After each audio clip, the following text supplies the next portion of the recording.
Occasion ఏదైనా location ఎక్కడైనా తెలుగువారి వేడుక అంటే ఆలివ్ మిఠాయి ఉండాల్సిందే.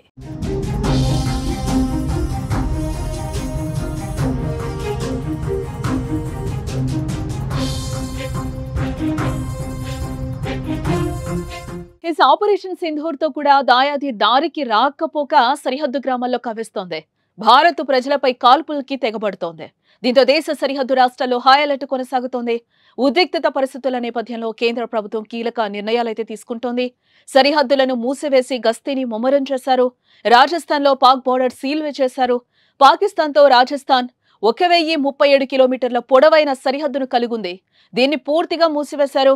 కేవలం మూసివేయడమే కాదు, ఎవరైనా అనుమానాస్పద చర్యలకు పాల్పడితే స్పాట్లోనే కాల్చివేయాలని భద్రతా బలగాలకు ఆదేశాలందాయి. జోధ్పూర్, కిషన్గఢ్, బికనీర్లో విమానాల రాకపోకలపై ఈ నెల 9 వరకు నిషేధం విధించారు.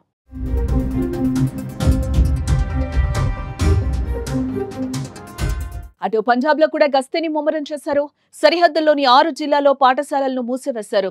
ఫిరోజ్పూర్, పఠాన్కోట్, ఫజ్లికా, అమృత్సర్, గురుదాస్పూర్, తార్న్ తరణ్ ప్రాంతాల్లో 72 గంటల పాటు స్కూళ్లను మూసివేశారు.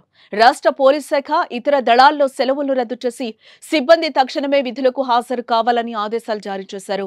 బహిరంగ ప్రదేశాల్లో ప్రజలు గుమికూడవద్దని షరతులు కూడా విధించారు.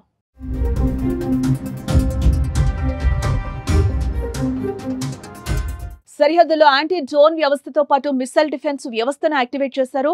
క్షిపణులను సిద్ధంగా ఉంచారు. బోర్డర్స్ ఆయుధాలను పెద్ద ఎత్తున తరలిస్తున్నారు. గంగానగర్ నుంచి రానా ఆఫ్ కట్ వరకు సుఖోయ్ 30 MKI యుద్ధ విమానాలు ఎయిర్ పెట్రోలింగ్ నిర్వహిస్తున్నాయి. అటు జమ్మూ కశ్మీర్లోని సరిహద్దు గ్రామాలపై పాక్ కాల్పులు కొనసాగుతున్నాయి.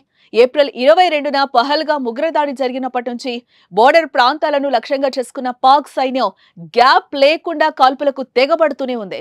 ఆపరేషన్ సింధూర్ కు కౌంటర్ గా బుధవారం అర్ధరాత్రి తర్వాత కర్నా సెక్టార్లోని పౌర ప్రాంతాలను లక్ష్యంగా చేసుకుని పాకిస్తాన్ కాల్పులు జరుపుతోంది. రాజస్థాన్, పంజాబ్ సరిహద్దుల్లో కూడా పాక్ పెద్ద ఎత్తున కాల్పులకు తెగబడే అవకాశం ఉండడంతో త్రివిధ దళాలు రెడీ అయ్యాయి. పరిస్థితి చేయి దాటితే మాత్రం పాక్ కు తగిన శాస్తి చెప్పేందుకు సర్వం సిద్ధం చేస్తున్నారు. ఏ క్షణం ఏమైనా జరిగే అవకాశం స్పష్టంగా కనిపిస్తోంది.